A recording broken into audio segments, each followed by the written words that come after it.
Qur'aanni ibsaa dukkanaa kan nu buufame Rabbirraa, hireedha kennaa ganamaa badhaasa mootii arshirraa. Qalbii ummataa bal'isee duniyaa faakiraa gabbisaa, diiniin falakaa namaaf daarul hijrateentu ifaa.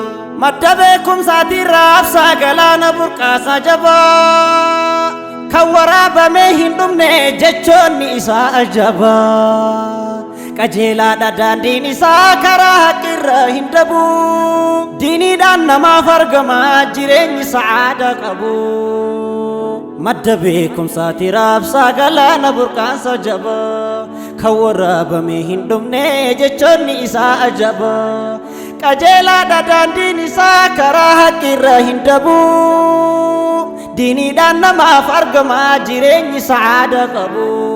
Qur'aanni ibsaa dukkanaa kan nu buufame Rabbirraa, hireedha kennaa ganamaa badhaasa mootii arshirraa.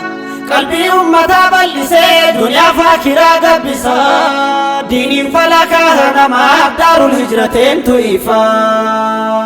Markazni daarul hijrateen dhaloota ilmaan muslimaa, sammuu jaraa faaya ilmiin qabatee karoora cimaa.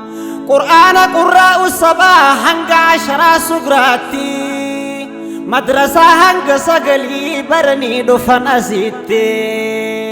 Eebbisaa isin manguddoon uffaatan qur'aana kana, isaantu gubbaa imalee karaa nabiyyii qabbanaa. Kitaaban tajwiida fahaa tuufatul atfaal jazarii, kaaqaanii salsabiila shaafii hunda himeen fixu'anii. Kolleejjii burqaa beekumsaa diiniidhaan tolee mul'ata, qur'aanaan jireenya ibsee leenjisa jira ummataa. Hayyootatu kaayan hundee gadi dhaabanii utubaa, galma geessisuuf qabataan kaayyoo fi karoora jabaa. Bu'uursaan toltuu hin dhumne hawaasaaf fakkii ta'anii, ilmiidhaan dhaloota qaruuf waloomaan manaa bahanii. Ilmiidhaan dhaloota qaruuf waloomaan manaa bahanii. Qur'aanni ibsaa dukkanaa kan nu buufame Rabbirraa, hireedha kennaa ganamaa badhaasa mootii arshirraa. Qalbii ummataa bal'isee duniyaa faakiraa gabbisaa, diiniin falakaa namaaf daarul hijrateentu ifaa. Ustaaz Muhammad Nuur Hayyuu beekaa diin Rabbii kaddamu, akeekaa karaa beekumsaa kallattii ilmiin argamu.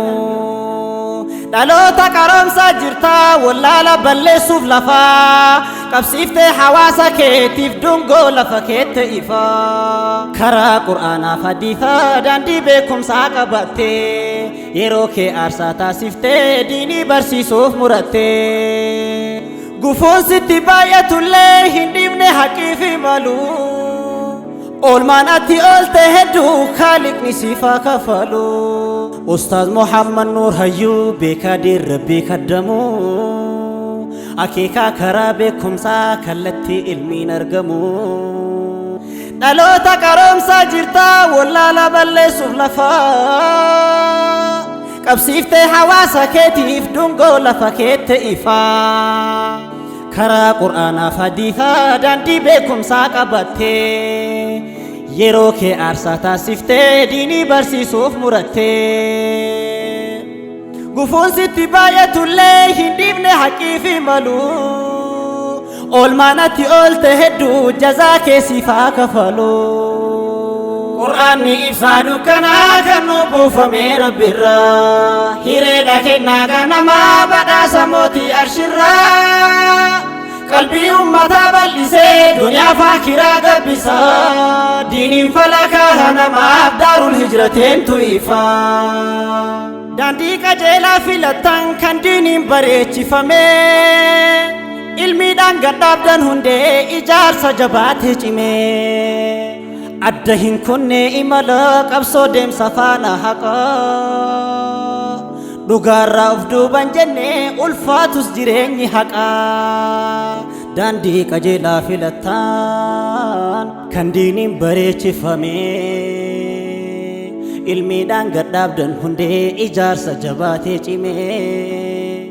Addaaniin kun deemalaa qabsoo deemsa faana haqaa dhugaarraa uf duuban jenne ulfaatus jireenyi haqaa gamtoomaan ijaaramtanii tokkoomta yaadaaf hujiilleen walooma dagaagsitanii alaaf biyya keessatti illee Qur'aana ifaa godhataan barsiisaa jiru namummaa ol kaaftanii gaara gubbaa gadhaabdan faajii haqummaa gamtoomaan ijaaramtanii tokkoomta yaadaaf hujiilleen walooma dagaagsitanii alaaf biyya keessatti illee Qur'aana ifaa godhataan barsiisaa jiru namummaa ol kaaftanii gaara gubbaa gadhaabdan faajii haqummaa Qur'aanni ibsaa dukkanaa kan nu buufamee Rabbirraa hireedha kennaa ganamaa badhaasa mootii arshirraa qalbii ummataa bal'isee duniyaa faakiraa gabbisaa diiniin falakaa namaaf daarul hijrateentu ifaa